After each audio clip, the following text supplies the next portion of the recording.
Hey everyone, Mike here, and this is the Samsung Galaxy Alpha. It's the first modern Samsung smartphone with a metallic body, and it's at the same time more compact than most of the other heavyweight Android handsets of the moment, as it only packs a 4.7-inch screen. But the Alpha does make a few compromises here and there, and is not exactly a top-tier device in a miniaturized body. But it's close. From starters, you should know that only the Alpha's frame and edges are made from aluminum, while the back remains covered in polycarbonate. But that's really not a problem. In fact, the plastic back with its smooth rubbery finishing does feel great to touch and does make the whole thing grippier than the all-metal handsets like the iPhone 5s or the HTC One M8. And that backplate remains removable, hiding a replaceable battery beneath and the nano SIM tray. Besides that, I do like how the Alpha feels a lot stronger than most of the other Samsung Galaxy smartphones, as it no longer squeaks when grabbed firmly like the Galaxy S4 or the S5 did. There's really nothing bad to say about the beveled sides, and the upper and top parts of the phone get a thicker metallic frame, while the sides are thinner. That should make the corners tougher, while keeping the overall width of this device as low as possible. Speaking of that, the Galaxy Alpha is mid-size for an Android handset these days, and that makes it easier to hold in hand and even easier to cover with your thumb. This thing is also very thin and very light, about the same weight as the much smaller iPhone 5s, which is another aspect I came to appreciate about it. Aesthetics aside, the Alpha inherits some of the S5's features, like the fingerprint scanner embedded within the home button, the round notification LED or the pulse reader placed on the back. It's not waterproof though, and it does not pack an USB 3.0 slot. The latter really isn't a big deal, but the first might be for some of you. Still, what's probably going to bother a fair number of potential buyers is the screen. In Samsung's tradition, there's a Super AMOLED panel on the Alpha, with a pentile matrix and solid picture quality, blacks, contrast, viewing angles, and even outdoor brightness. You still end up with skewed oversaturated colors, but also with a 1280 by 720 pixel resolution, which is just not good enough by today's standards on a 4.7-inch display. The lower res screen does beneficially impact the performance and battery life, as you'll see later, but at the same time shows pixels when dealing with small-sized fonts, and is not as sharp as you'd expect from a high-end device launched in 2014.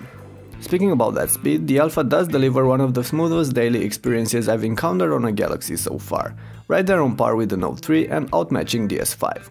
The whole thing is motorized by a Samsung Exynos platform paired with 2GB of RAM, and this chip proves blazingly fast both in everyday use, but also in benchmarks. The Alpha does run Android 4.4.4 with TouchWiz on top, and only a handful of pre-installed apps, and that helps as well. You still get S-Health on this phone, My Magazine, S-Voice and Samsung Essentials, that's going to give you quick access to all the other Samsung proprietary apps if you want them. There is one thing to keep in mind here though. The Alpha is only available with 32GB of onboard storage, with about 25 of those actually accessible for your own content. And there's no way to expand that since there's no microSD card slot on this phone. At the end of the day, the Alpha is a fast and reliable handset that can handle fine everything you might throw at it, from basic tasks like taking and receiving calls or sending texts, to browsing, watching all sorts of videos and playing the latest games. You should know that the phone gets warm quite fast, and that can be a bit annoying if you're living in a hot environment. At the same time, the single speaker placed on its lower lip does push punchy sound, but it is too easy to muffle with your hand, which did bother me when playing games or watching clips. Anyway, let's move on and talk about the cameras. The Galaxy Alpha packs a new 12-megapixel main shooter that we haven't seen on a Samsung smartphone before, and borrows the camera interface and shooting modes from the Galaxy S5.